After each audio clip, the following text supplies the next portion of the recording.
Evening.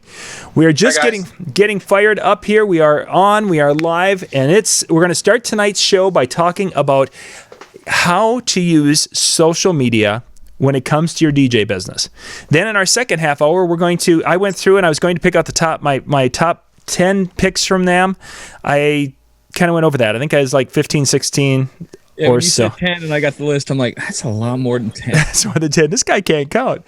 And in our final half hour tonight, we're going to be talking with Jason Spencer, who's going to be he's really been digging into this thing called Profit First. And he's going to be kind of talking to us about that and giving us some tips on how to change our businesses around a little bit to become more successful, financially successful and growth successful. Is that a good way to say it? Yeah, I'm pretty sure it is. And Jason will straighten us out later. So welcome. Can I just say a quick little note? I saw Jason present this live at Wedding MBA in Las Vegas, and it was fantastic. You need to hang around and watch that. Nice. That's what I've heard that from a few folks. I have not had the privilege of getting to hear Jason speak. So tonight I'll actually be beyond reading the book. This will be my first time of getting to hear him and talk about it. So I'm really excited. So welcome. It helps you make money, right? Oh, exactly. Pay attention to that. And that's a big thing. You know that as we get older, I'd rather work smarter than harder. And that's right. And that's what this is about. So, social media, DJs, how this all fits together.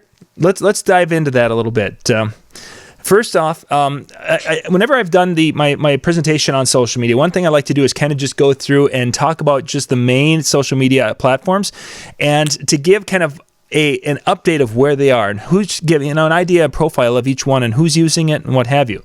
So, guys, let's kind of go through that and give our perceptions of what these different social media platforms are, if you got me.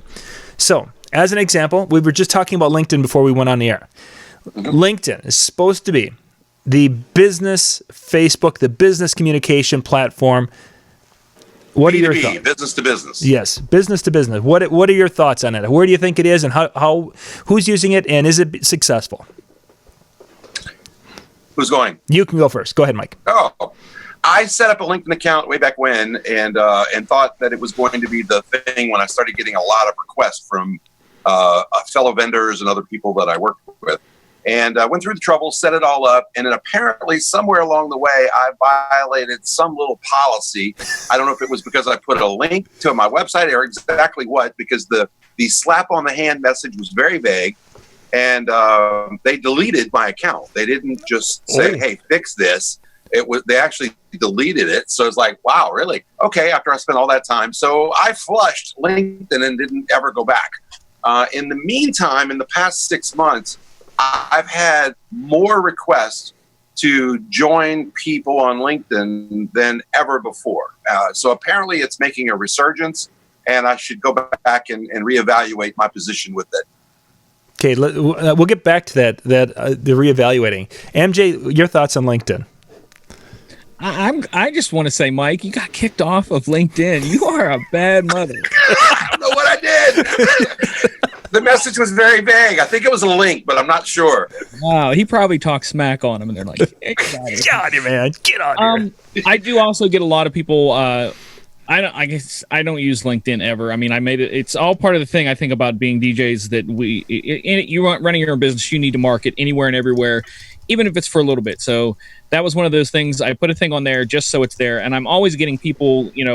What do they call that when they tell you when they support like on LinkedIn, like he's a good speaker or good for the recommendation. They write you a recommendation or whatever. Recommendation, yeah. And I get those all the time, but I haven't updated anything since I put the account out there. But the main thing that when I think it deals with more is people like in corporate America getting jobs within, financial worlds and stuff like that, making connections with other people in the financial world. If you're in finance or whatever, as a DJ and a bit like a business, I don't know. I really don't. I don't know good or bad on that. I'm not sure if I have an opinion. So I was reading an article about LinkedIn the other day, and it was actually talking about LinkedIn, and it was also talking about Google Plus. Those are the two that it was really digging on. And I say digging on because obviously this is going to go in a negative way here. It was referring to Google Plus as the modern day MySpace, being chased by LinkedIn, which outside of, as MJ was referring to, outside of the corporate office structure that LinkedIn just isn't for most people. It just doesn't do anything for it. You mentioned, Mike, that a lot of people, you're getting a lot of requests to be in the network and such. That actually is a deceptive little thing that LinkedIn can do, is that when you go and accept someone, a connection with someone, and then you go and it's like, oh, find more friends. And you're like, oh yeah, that sounds like a great idea. I can maybe find some more contacts. And you do, and then it asks to get your email list. So then that means that everyone that was on, so if you're on someone else's email list, and now all of a sudden they're sending out a mass to everyone. So yeah, it's really not somebody personally saying, oh, I really want to connect with you. It's you just happen to be on their email list. So I get the endorsements, but like I said, I kind of look away from them. But hey, you have to admit, amongst Google employees, Google Plus is popular. Oh yeah, it's rocking. I caught that. It is rocking. It is rocking. So, hi, Jason. How you doing? Doing well. I didn't realize you were there to switch screens. Well, you complimented me on my presentation. I got to jump in at some point, but you guys were rambling about LinkedIn, so I wanted to touch on the tail end of that if I still got a chance. Yeah, go ahead, please. So the one thing that I find LinkedIn is very useful for is researching our prospects in advance. Good point. Our potential customers, they're out there. I mean, we're looking at it as DJs. What are we going to do as a DJ, as a entertainment professional on LinkedIn? Probably not a lot. Not necessarily. We're not marketing that well on it. But I use a plugin in my Gmail called Reportive, and it pulls information directly from LinkedIn because LinkedIn owns them now. They're both out of San Francisco. And I can dig up just about any dirt I want on anybody using that email that's linked to their LinkedIn account. So if I have a bride that emails me, I mean, I'm on a DJ event planner. If that email comes in, I just hover over the email in Gmail, pulls up their information right there in the sidebar, and I know everything I need to know about where they work, where they're located. So I know if this is a local bride or an out-of-town bride. I can schedule the meetings and so forth based on that preliminary information. And some people think it's creepy to be searching out things like that. Pretty much, but we weren't going to go there, but go ahead. Well, I'm just going to go there with this. Yeah. If you don't think your clients are searching for you across the entire vast internet, you're wrong. And so for us to do a little bit of homework on them first before we pick up that phone and return their call, I don't think there's a problem with that. Good point. Show me the people that aren't doing that kind of stalking. Exactly. Yeah. In one way or another, yeah. Oh, very much so. You hear, as we hear, Lori, my wife, she runs a local newspaper, and whenever there's a police report that comes across or an arrest thing that comes across, I mean, the first thing I do is I'm headed off to the internet and go search on, or go to Facebook and searching for them, so you can find out more dirt. Anyway, that's my 2 cents on that. No, that's good. That's good, yeah, because I haven't used it that way. But yeah, that would be a great resource for finding information. Okay, let's continue on. Well, we mentioned Google Plus. Let's just continue on over there. Google Plus was, according to Google, when they first were bringing it out, it was going to be the killer of Facebook, and that's really been working well for them. And as MJ alluded to, if you're doing business with Google employees, that is the hot place. No, I meant being a Google employee. That's good. They're the only people that use it because they're forced to. No, this is my opinion on Google Plus. I really think it's a great platform on a lot of levels. I really think they did a lot of things right with the chats and the meetings and all that stuff. But people, they're going to go with what they want to go with. So I don't necessarily think that they failed because they weren't a good brand. And for I can tell you where it helps is with Google search engine results. If you have Google Plus set up, it does give you a boost in the results. SEO. Yeah, for sure. I've noticed that one. That one also. That is true.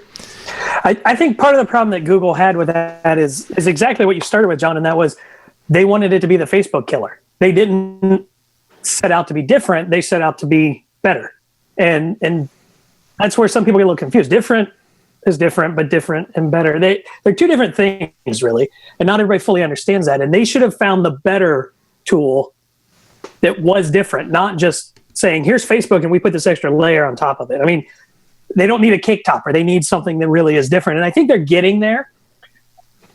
They entered too late, though. Sure. They came in after Twitter. They came in after LinkedIn. They came in after Facebook. And they tried to throw all three of them in the same basket, and they failed at that initially. And I think they realized that as they started to chop off little bits and pieces of it. They separated photos, they separated Hangouts. It's still intertwined in the Google sphere because it's all on the Google account, but they've started to pull back on that a little bit. And I think in the next year or so, you're going to see Google Plus itself change in the way that they want it to be marketed. I don't know what that is. Despite the number of friends that I have at Google here in Northern California, I don't know where they're going with it. Right. I just know that internally, and we talked about this already, internally they use it pretty heavy. They have their own private version of it internally. And that's what they tend to roll out to the public-facing side of it. So they'll test it on their own employees, see how they're using it. They'll start to roll those features out. And I think it's going to be something that will change and will still have an impact, probably not to what they hyped it up to be. What is it, 4 or 5 years ago now? Yeah. But it's still around. It hasn't died yet. Now, we know Google has a propensity to just drop things like flies. Yep. We're done with this product today. We're going to move on to the next thing. But I think it'll stay around. They're finding that little niche for it. Mm-hmm. And they haven't quite identified it yet, but I think they're getting there. And I think it's going to be more. There's certainly enough players in that field still, but I think it's going to be more on the tech side. I think they're going to focus on the tech industry and really be more of a Slacker type environment as opposed to a Facebook networking environment, if that makes sense. No, I get that. I definitely get that. So to boil it down for DJs. Oh, MJ, we lost your mic. I'm not sure DJs I had it on mute. I was typing. I was spreading the link for tonight's show so that other people can come in. Yeah. They are breaking apart some of the Google Plus attributes into other things. So that's kind of going to be interesting. Like the Google Photo thing is now its own thing separate from Google Plus. So it's kind of interesting what's going to happen with that. And I think what it boils down to for us, for DJs out there watching, is I think we're going to combine a few things you guys have been saying and such about it. Is I think as Mike said, it's something that you've got to have because it does help. But I think as Jason, you're referring to, I think it's the real bump and benefit. It might be a couple of years out yet. Probably. Okay. I think they haven't quite identified what they need to do with it. Yeah. It's hard to say. I mean, the Facebook killer of tomorrow, may not even be in somebody's mind yet. It's just, it's hard to know. Yeah. It's hard to know. But the bottom line is you should have an account. You should have it set up, if for no other reason, just for SEO. Well, it's also important to remember Facebook was a killer, but it still took them 5 years to get to that point. MySpace was around when Facebook came out, but it took them several years before they were it was started on college campuses. It wasn't for you and me. Right. Yeah. I mean, it's changed so much since it first released even to the public. So it's possible that Google will get there with it. Anyone over the age of 13 could join as of September 2006 for Facebook. So that was 10 years ago, and as trends go, they've beat the curve. Oh yeah, for sure. I just think of each social media thing as a billboard. Get on it. No matter how much you use it, it's at least somewhat of you have a billboard out there that if someone just happens to come across you there, it's another place to be seen. Yeah, I think that's a good analogy. I like it. And what's kind of nice about it is that it can be controlled with other apps. So we can have things that kind of populate the information, whether it's using a buffer or a Hootsuite or some of those different apps or applications will allow you to manage it without having to put a ton of manual time into it. So, yeah. The app controllers do help, and especially with the conglomerates. What Instagram is now owned by Facebook, and so if you post on Instagram, it makes it really easy to post on Facebook. Just the same information, share it, etc. But I used to use a program called Hootsuite a long time ago that was really popular for allowing you to manage many of the social media platforms and schedule posts ahead of time, and made your life a lot simpler. We would actually sit down on a Sunday and program the whole week's worth of postings. Yeah. And let everything automate. Yeah. That was. I forget what their cost is now. You can still use that for, I think it's up to 3 accounts, and then anything higher than 3 accounts, you have to start paying their monthly. I think you're right. I think you're right. It's been a while. I haven't looked at them for a long time. And there's other ones too, but if you have a business account with Facebook, you can do the same thing there. Like with the Rewind report, I can schedule there. I can't do it on my personal page, but I can do it there. So. Cool. Okay, let's continue on. One of the hot ones, and I just had this conversation down in NAM with a couple of DJs, is the I would say it's the evolving, maybe the growing, maybe the maturing of Snapchat. Snapchat, Okay. when it first came out, basically had gotten the whole thing of it basically being a social media platform for giving anatomy pictures. Is really what it became, and I'm saying that in. I love how you clean that up, John. Yeah, thank you. Yeah. Since those anatomy pics, I think that there's more people who are using it now, and more people that are engaging their audiences with this. Now, a couple of things with Snapchat is, guys, and I've not played with this, so if I'm wrong on this, please correct me. I believe when you put content up, you can put like a 10-second video or a picture, and it's up for approximately 24 hours. And during that time, anyone who follows you can see this. You can only see it once. You can see this. So I think on the first day, if they follow you, they can see it as many times as they want. But anyway, they can see it, but it's only on your page for 24 hours. How this is working for DJs, what's really working for some people is that they're using Snapchat for behind the scenes kind of private information. Let's call it that. That as an example, if I were using Snapchat, I could be like shooting a snap, right now and you'd see the behind the scenes of what we're doing. Or if we're getting ready to go on the air 5 minutes before, we would Snapchat and say, hey, this is, they're getting everyone ready.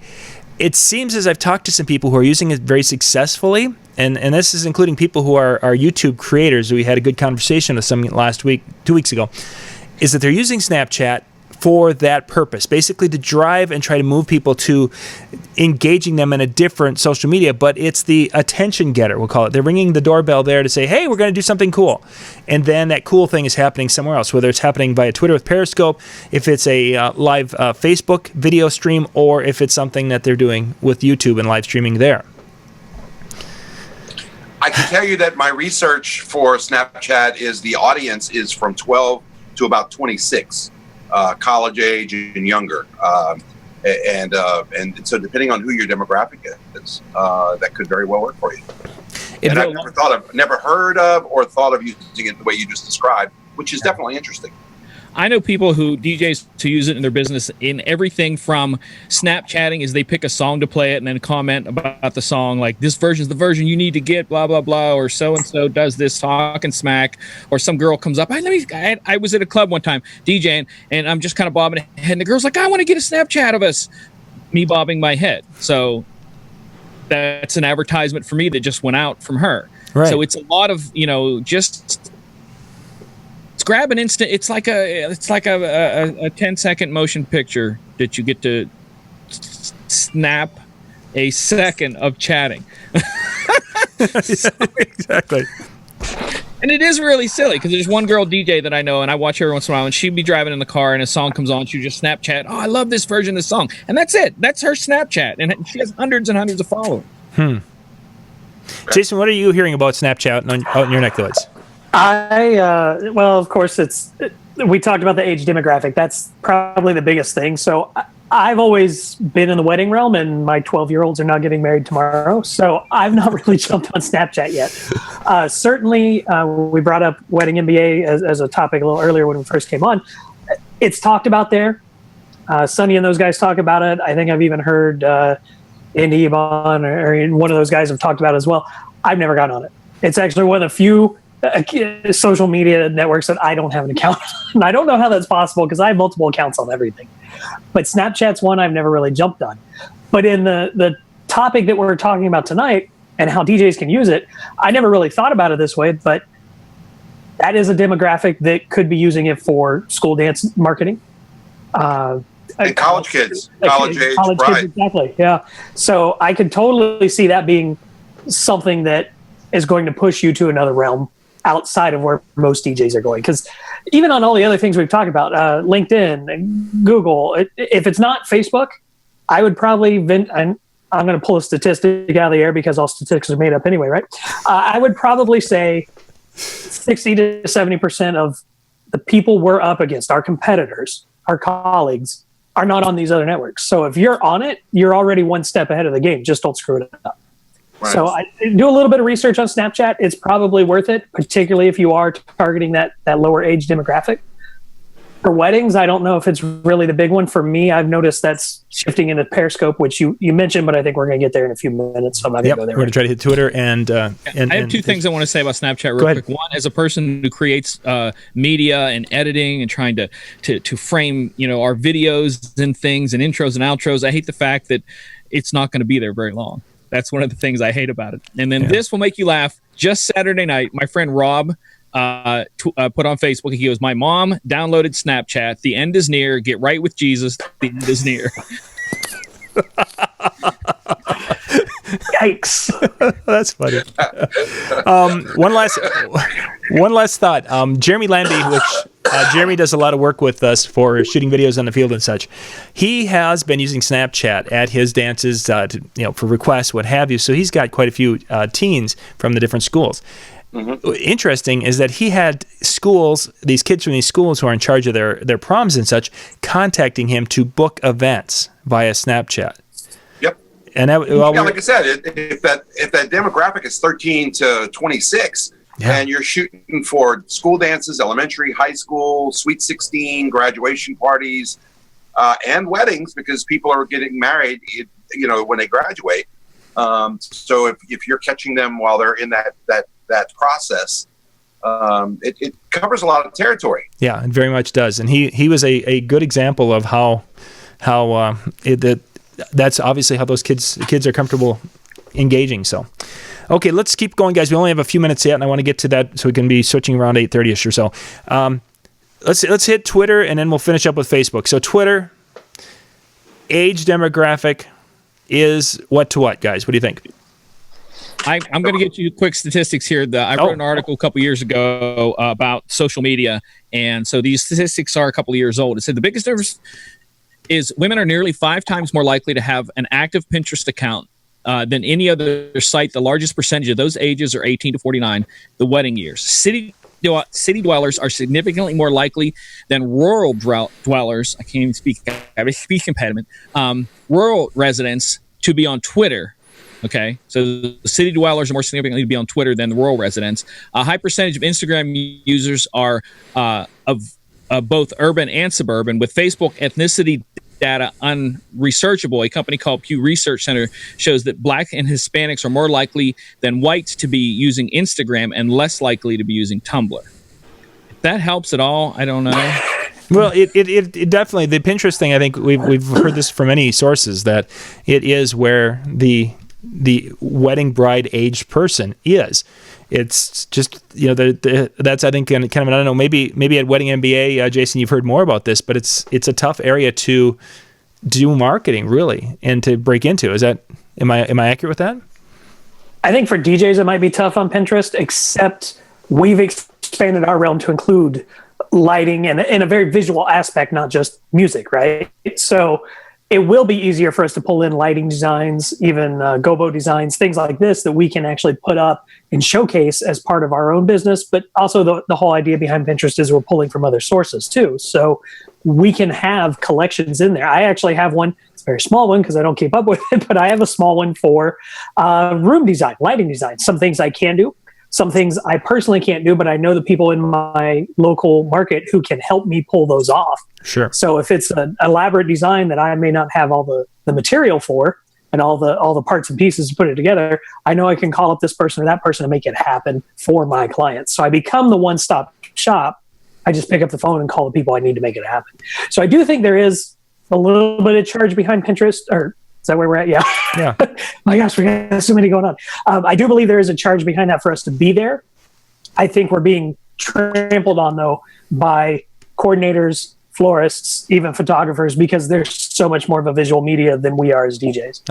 I think that's a very good point. Very good point. My friend Steve does a really great marketing with his DJ business about weddings and stuff, where he tailors his Pinterest and his posts all about things to do with the bride. Like he said, one of his biggest, most reactions ever was ideas to put in gift baskets for the bridal party, stuff like that. And that's stuff that I think in that sense in Pinterest, you can market, they're going to stop and look and see what you're putting up there about, the gift baskets, and then pay more attention to maybe you as a business afterwards.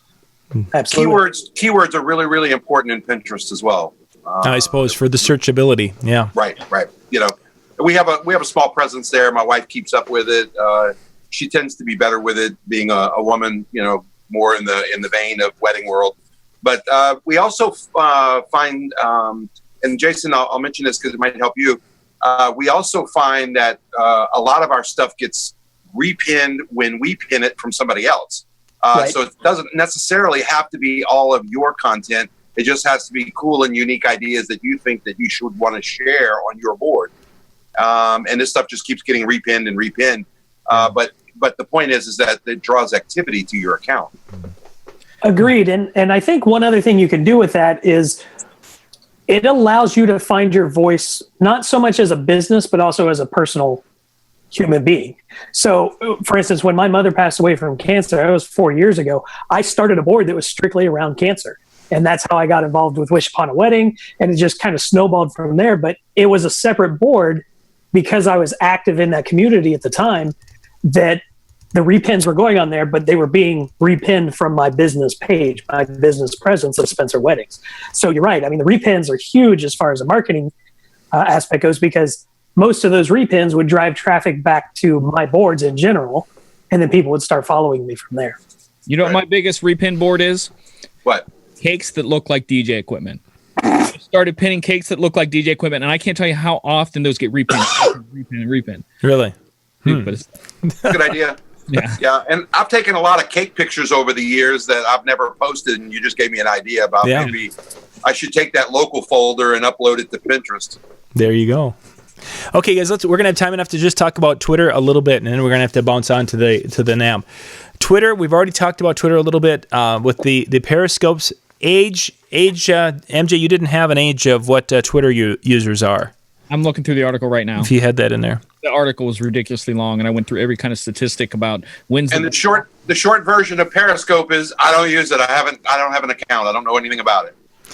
Periscope is the ability to stream live, and what happens is it goes and it is in your Twitter feed. So your users that are out there are going to be notified. The ones who have signed up and such with that are notified that you are on. We used Periscope when we were at when we were recording the virtual expo this fall, and one episode we had 106 people watching because it went out and people were able to watch, and so it's all done via your phone. In our case, it could have been a tablet, but I had the phone going, and what's happening is people are commenting, and it's just constantly, and it's like, how in the world? In our case, we had the phone setting, catching them at the desk and broadcasting it, and how you'd engage all those people who were chatting and questions, and because people were asking questions, but I couldn't see it until like at the end of it, and then it's like, I went scrolled through and saw all these questions. So it's like I'm clumsy with Pinterest, or not Pinterest, with Periscope. I don't know that we've only used it a few times and we've had some really good numbers. We've thought about even using it with these live chats, but the problem is that again it's capturing with the phone, so it would capture my audio and it would capture me, or it would capture this, but it wouldn't capture. Ooh, that's pretty cool. Hey, I'm in there. Me too. That's pretty cool. Actually, John, I'm going to chime in on this. I got two things for you. One, I pulled up some stats from 2014. Twitter has 271 million users. Between the ages of 18 and 49, you got about 55% of their population. And then actually the research I'm looking at says not to discredit the 30 million users between age 50 and 64. Okay. Predominantly it's male. There's nothing else broken down as far as I got one here for you. In the city or not, but go ahead. Story from April of 2015. 32% of the users are 18 to 29. 29% of the users are 30 to 49. 13, 50 to 65, and 6% are over 65. So that increased, and that decreased from the 18 to 29 from what I was looking at, which was 35%. Does it give any kind of a male, female? I know, Jason, yours just basically said that there were more guys than gals. MJ, is there anything? It says predominantly and 60% make over 30 grand a year. That's all mine says. Yeah. Yes. Yeah.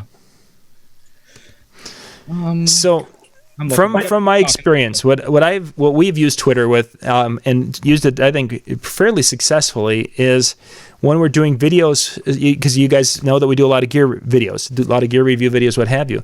And when we shoot a video, especially if we catch them at a show, and then we can actually tweet it to the company, then the companies will find that, and sometimes it's all the hashtags. I know some of you have made comment and made fun of our hashtags, where it's the new light from American DJ, and then it's we have Disc Jockey News, and then at the end it's hashtag American DJ, which of course now it's ADJ. But we would do that, and people were like, "Why are you doing the hashtags?" It's because when that post goes to Twitter, it tags them, and then people can track, and it drives traffic. That's what we've been able to use Twitter in our world. When you get into the DJ world, let's talk about how DJs could use Twitter. We got about 2 minutes left, guys. Well, I think going back to the Periscope side of it, it was exactly where we were with Snapchat. It's a 24-hour feed. It disappears after 24 hours. So you can watch it live or you can rewatch it in that 24-hour period. And I actually just did an event in San Francisco with Wedding Market Live. You were asking, John, how do I get that audio into the camera? She actually has a setup where she has an adapter that goes in the bottom of her iPhone. It's a splitter. And we actually ran a Sennheiser camera kit from my mixing board with 5 live microphones into her iPhone. Right. And we were pushing audio out that way. Everybody was getting picked up. It was a full-on panel discussion. People were interacting on Twitter through the hashtags, not so much through the Periscope. Very cool. I'm reviewing this. John got me these. I don't even know if they're out to the public yet. It's a straight-up lav mic going to the phone where you can tie multiple together. So you can have 2 or 3 people sitting next to each other, all tied into the same thing, going into the same phone. Oh, that's cool. So if we were all in the same room, definitely an option. Here's I'm going to share a screen real quick on Twitter. You can see some numbers right there if you want to look at it. Men, women, all that kind of stuff. It's a year old. Anything interesting jumping out to you there? Interesting. Women are more likely at this time to use Facebook than men. It's interesting. I mean, those are the kind of things that I think, I'm going to be honest with you, I think, depending on who you talk to, that's it's going to change to person. Yeah, for sure. If I could share a quick note, and while Jason's here, he might be able to confirm the 3 to make sure I haven't led us astray. Here Sunny from Sunny Googly Annie or Wedding whatever. Wire. Yep. Yeah. Wedding Wire, the second guy there goes through great links at Wedding Wire to talk about social media, and his recommendation is the top 3. To stick with 3, and then each year he updates you on what those 3 should be. And if I'm not mistaken, here's where I need your help, Jason. It's Facebook, Instagram, and Pinterest. That sounds correct this year. I would say that's probably pretty accurate. That's the current top 3. Although I would say they've kind of backed off of YouTube. I think it's kind of a given with YouTube now, just from a video standpoint. I mean, by all accounts, YouTube is a Google property, so you combine it with everything else Google, and it really becomes the largest network out there. So I wouldn't alienate YouTube if you're already on it. Oh, for sure. And again, things can be tied together so easily nowadays that I'm not on it, but yet I'm still active on it because things are showing up in the feed and such. More is definitely better, but if you got to pick 3 just to get started, if you have no presence or you're less than 3, those are the 3 you want to dive into tomorrow. Agreed. Yeah, good point. And like you said earlier, they're getting easier to tie together. So, you post to 1, you don't have to post to 5 or 6. You post to 1 and it hits 2 or 3. And that's always helpful. Cool, guys. Well, we didn't get a chance to talk Facebook, and that's quite all right. I wanted to just hit some of the others and give our audience a little idea and a little taste of what could be done with that. So, we're going to Jason. You're going to bounce then for a little while and go get all.